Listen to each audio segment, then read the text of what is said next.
আজি হাপেখাতি চাৰিআলিত দুদিনীয়া কাৰ্যসূচীৰে প্ৰথম বাৰ্ষিক ভোগালী বিহু ৰাজহুৱাভাৱে উদযাপন কৰা হৈছে। আজি ভেলাঘৰৰ লগতে মেজি সাজি উলিওৱা হৈছে আৰু ৰাতি একেলগে মিলাপ্ৰীতিৰে এসাঁজ খোৱাৰ ব্যৱস্থা কৰা হৈছে। দ্বিতীয় দিনাৰ কাৰ্যসূচীত কণ কণ মইনাহঁতক লৈ বিভিন্ন প্ৰতিযোগিতা আয়োজন কৰা হ'ব।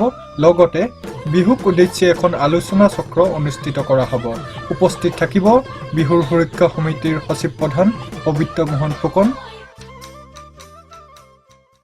সদৌ অসমবাসী ৰাইজলৈ বৃহত্তৰ হাপেখাতি চাৰিআলিৰ ৰাজহুৱা ভোগালী বিহুৰ উদযাপন সমিতি মজিয়াৰ পৰা ভোগালী বিহুৰ উলগ আৰু আন্তৰিক শুভেচ্ছা জ্ঞাপন কৰিছোঁ।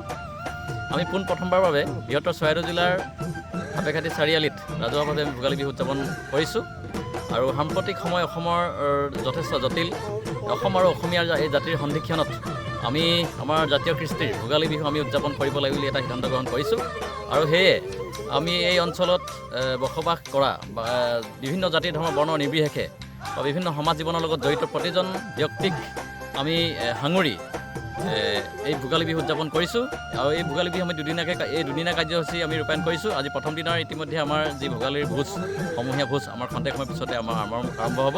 আমি 5 বজাৰ ভিতৰত আমাৰ এই ভোগালী ভোজ আমি শেষ কৰিম আৰু অহা কালিলৈ আমাৰ পৰম্পৰাগত কিছুমান খেল ধেমালি আমি অনুষ্ঠিত কৰিছোঁ। স্থানীয় বিদ্যালয়ৰ ছাত্ৰ ছাত্ৰীসকলৰ লগতে মহিলাসকলৰ কিছু পৰম্পৰাগত খেল ধেমালি আছে।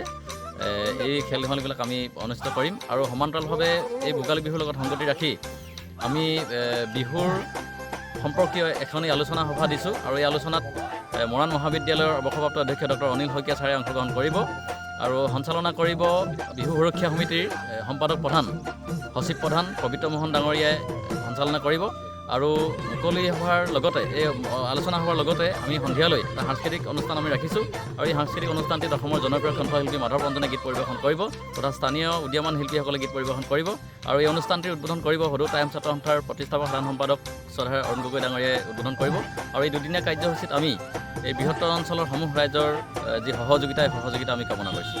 ধন্যবাদ।